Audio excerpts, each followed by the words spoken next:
Hey everyone, Brendan Wiltsey here. Today I am going on an off-trail bushwhacking adventure in the Sentinel Mountain Wilderness outside of Lake Placid to photograph some waterfalls.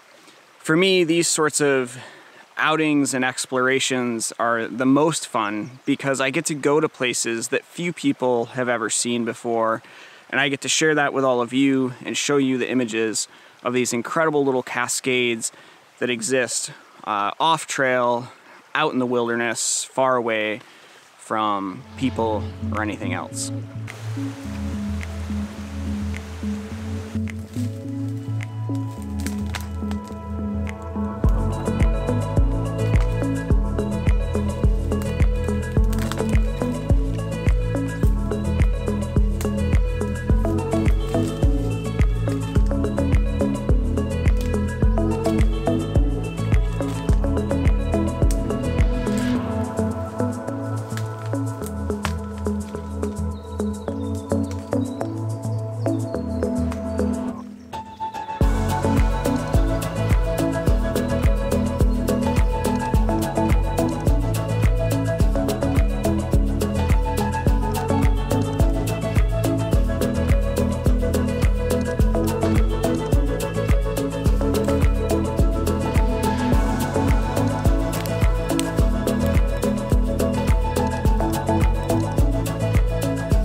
So a couple of tips for those that are maybe thinking into getting into off-trail adventures and photography or bushwhacking.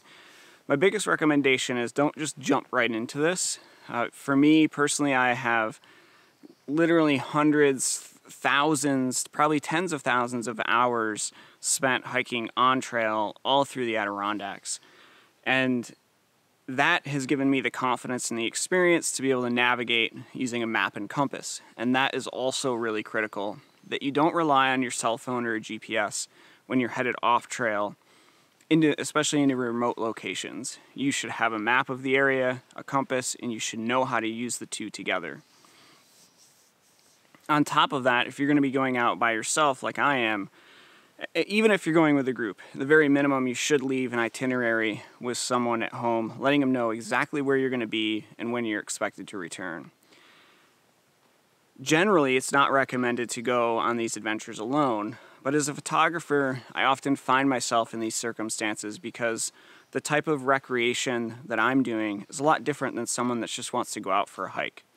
This is going to be maybe 4 to 6 miles round trip to get to these waterfalls and back out. That's not super far, but it's going to take me a lot longer to do that trip because I'm stopping along the way to make this video, but also to photograph the waterfalls. And that doesn't always jive with other folks, you know, in a hiking party or so forth. The other, so if you're going out alone, I really recommend going to locations that you have a lot of experience with.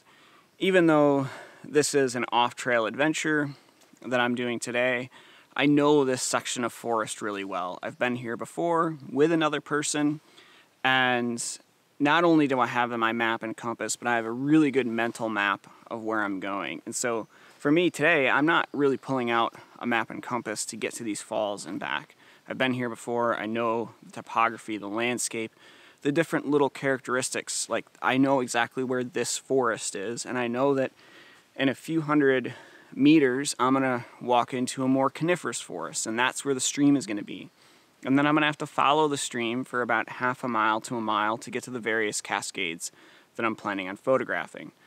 And so having that knowledge of the location that you're going to is really important if you're gonna be out alone. And having the skills to, and all the gear and equipment in my pack to spend the night. So I hope folks, you get out there and explore, but make sure you do it safely. Make sure you're recreating within your skill level and enjoy it. So I'm going to continue on just a little bit farther to get to the stream and a little bit beyond that to get to the waterfalls.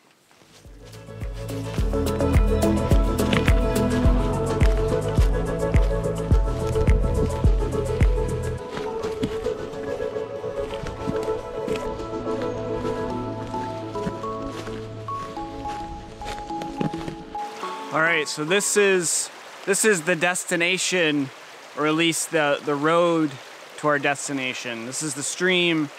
Not very big, as you can see. It's a little tiny stream. Beautiful cascades, not too far upstream from here. I've been here before about 2 years ago. I photographed these falls then. It was sort of late summer, early fall. And I wasn't coming to photograph. I was actually coming to do some research on brook trout, brown trout, and rainbow trout presence in this stream. So besides just a photographer, a research scientist, and we're looking for fragments of those fish's DNA in streams like this to understand their distribution throughout the Adirondacks, specifically in the Ausable River watershed. So I had a camera with me. I took some nice shots, happy with those, and wanted to come back and photograph them again with, you know, my full-on gear.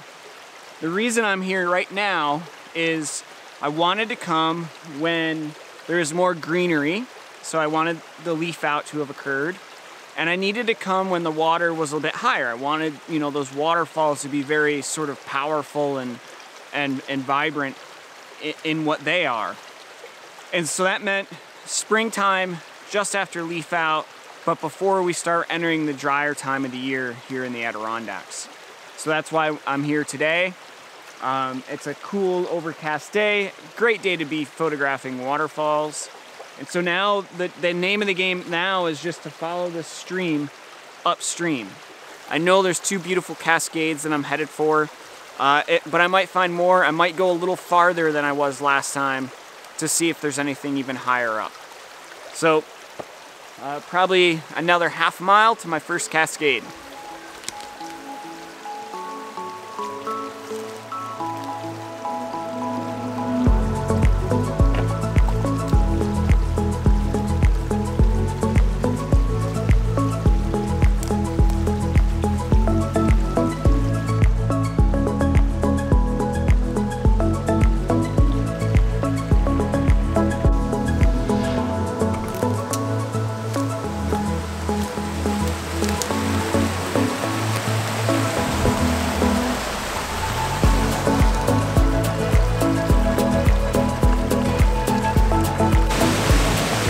So hopefully you can hear me over the sound of the waterfall behind me. I've arrived at the first cascade that I was headed for.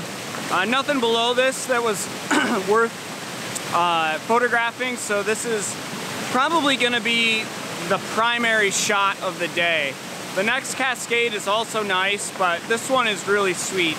And what's nice about it is it's more than just you got this other cascade here as well. Very square geometric chunk of rock, set at a bit of an angle so that the stream is, you know, cascading down both sides of it.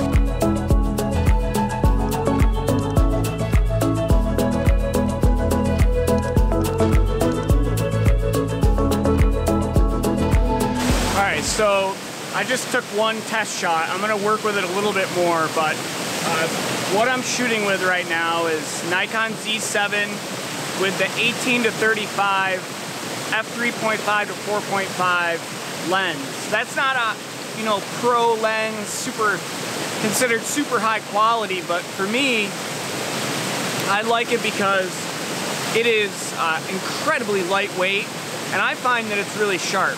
Not the fastest lens, so you know, you're not going to do astrophotography with it, but in circumstances like this, I'm shooting at f8 to f11.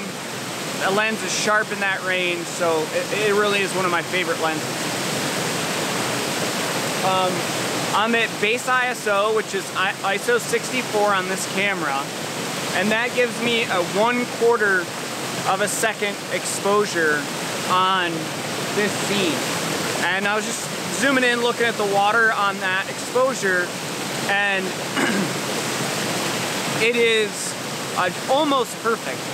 When you're shooting waterfalls or moving water, if you have really fast moving water, so think waterfalls really gushing, you want to have shorter exposures than when it's very slow or mild flow.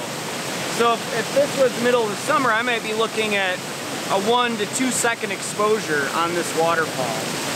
But because it's flowing so much, I'm looking at more of a 1/4 of a second. I will throw a 6-stop ND filter. I'll also probably throw just a polarizer and do the ND with the polarizer. Again, just to see, you know, in this circumstance, what's gonna look best for this particular waterfall on this particular day. But so far, it's looking good.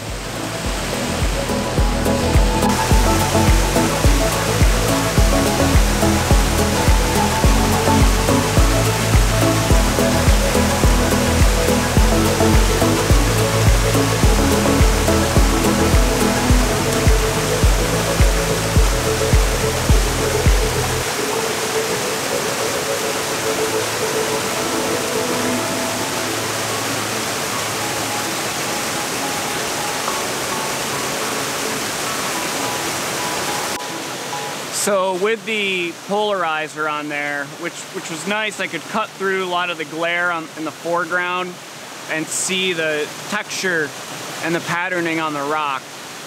A polarizing filter will cut some light, so you can think of it, you can sort of fill it in for a very mild ND filter. And that's what I'm doing in this case. In addition to the polarization, I want to cut just a tidbit of light out of this scene. So I added the polarizer, went to f10 on this lens, and that again cuts a little bit more light. I was at f8, I'm now at f10, and that brought my shutter speed to 1 1/3 second, which I think is just about perfect for this waterfall. Anything beyond that, and you're gonna really start to lose a lot of the texture in the water, and I don't want that. I want to be able to see all these individual little cascades within the main cascade, and then everything on the rock as well. So I think that's the shot for this one. My composition is such that there's this sort of narrow canyon, little canyon, narrow run of water leading up to the main cascade, and I'm shooting right along a rock that leads to the primary cascade. So my hope is the viewer's eye follows along that rock to the main cascade, up that cascade, and then down around to the one that's off to the right.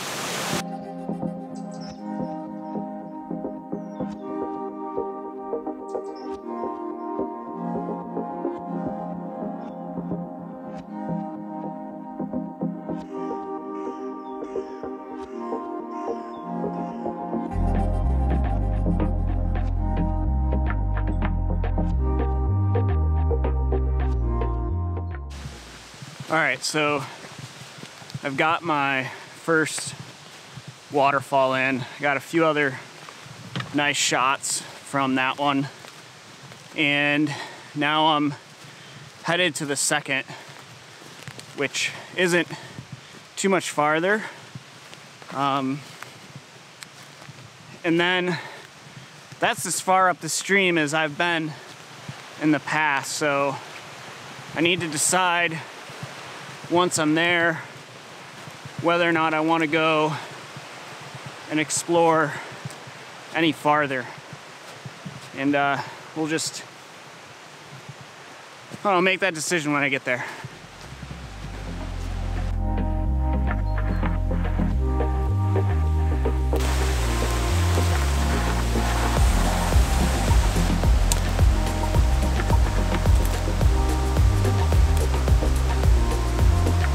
All right, so I'm at the second cascade. For some reason, even though I've photographed this before, for some reason I forgot how beautiful this is. And it's very contrasted with the one that I just photographed, where that one was very geometric and harsh angles, you know, this big block of rock. This one is very smooth and flowing, and the rocks around it are very rounded and soft and inviting. So I think these two waterfalls sort of really contrast one another nicely, and they're they're about a 6-minute walk from one another. All right, so I'm gonna be setting up my camera with my back turned to the falls. Again, it's just not a lot of mist, but enough that my tripod head is pretty well saturated right now. So I'm gonna have my back to the falls. I'm gonna get my filter set up on there. Gonna get that all squared away. And then I'm gonna stand up and check the exposure up above the mist and a little bit farther back. Once I have all that down, I'm gonna go in, lock the camera on the tripod, get the final composition, shoot, take the camera off.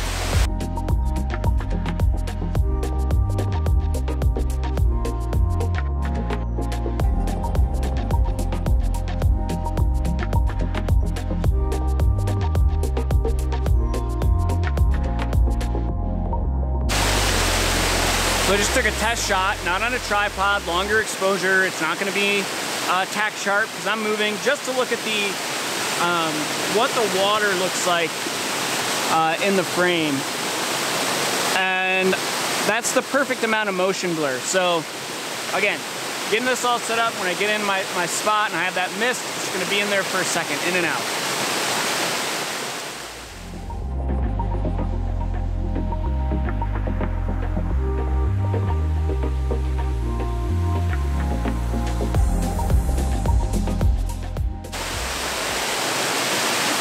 All right, did both right away. First one, nice waterfall, as predicted. Ferns were a little motion blurred. Don't know whether or not I'm gonna like that when I get into the editing portion of this image. So all I did was bump my ISO up so that my depth of field and everything is the same. My focus is the same. Got up to 1/50th of a second exposure, shot that. Ferns are in focus, nice frozen, they're not moving that fast. And then we have that option of blending and masking those two exposures together in post-processing if I want those ferns nice and sharp. All right, so first shot of this waterfall, ferns, right up close and personal with it. Second shot, I didn't capture video of it. I did get that wildflower shot. I'll throw it up on the screen now. I don't think I'm super thrilled with it, but not bad. And then the third shot also, what I'm doing right now is not something that I'm super excited about. I'll throw that up on the screen now as well. So I think at this point, I've explored everything for the most part that can be done with this waterfall. That first image is, I think, my favorite. I was dealing at the end with some issues of moisture on the lens, trying to clean it off, reshoot, clean it off, reshoot. So hopefully when I get back to the computer, any issues with water droplets and so forth on the lens, I can deal with. This particular shot, yeah, it's nice, got cascades, the water's sort of running from the left-hand side of the frame to the right, but there's a balsam fir tree between me and the main waterfall, which is really filters and distracts from the waterfall, which I want to sort of be a distant primary feature, and it gets just distracted from by having that tree there. I've been out for about 2.5 hours at this point. I have not gone farther up the stream than this particular cascade. So I think I'm gonna do is just go a little bit farther, see if I find anything else that looks interesting. And then I'll check back in with you on that, see if I got anywhere, if I found anything. And then if not, I'll be bushwhacking back out of here.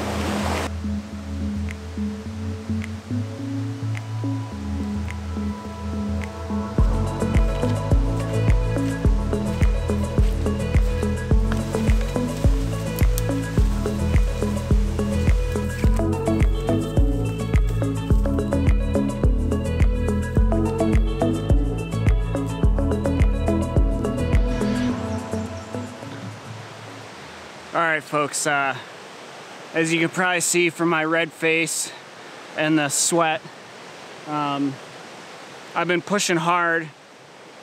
I've gone about 1.25 miles beyond the last waterfall, and I'm getting up into the spruce fir forest, getting pretty high up in elevation, and not seeing any other cascades. The stream is down this bank behind me. I'm about maybe 60 feet above it.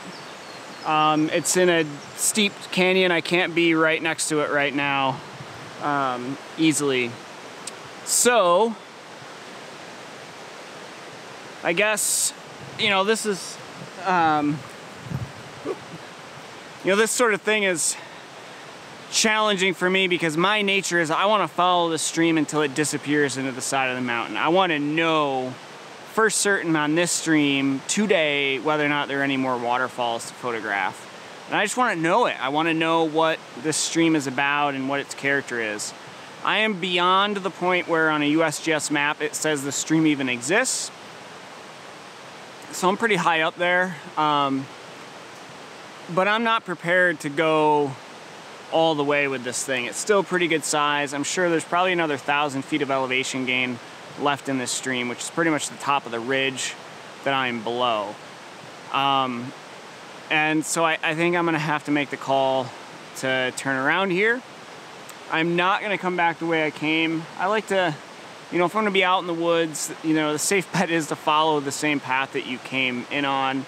I am gonna just veer away from the stream a little bit and take another route back just to see a little bit more of the forest out here. So far I think I've done maybe about 3.5-4 miles, up this stream from where I started. A good little adventure, good exploration, good bushwhack, some good photos. I will check in with you all once I get back close to my truck.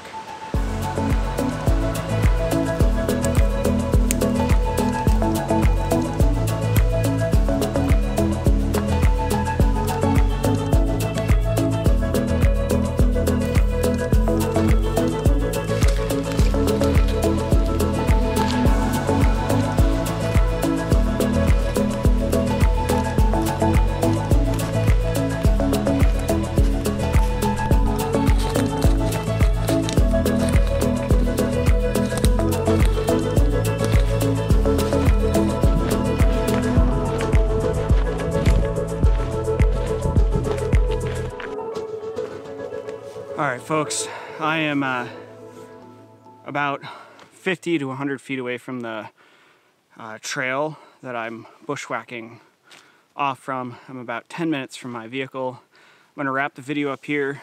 I hope you enjoyed this adventure into the backcountry. I hope you enjoyed the photos and discussions around the waterfalls that I captured today. If you like this video, please hit the like button down below. And if you'd like to see more videos like this, please subscribe. Until then, I'll catch you next time.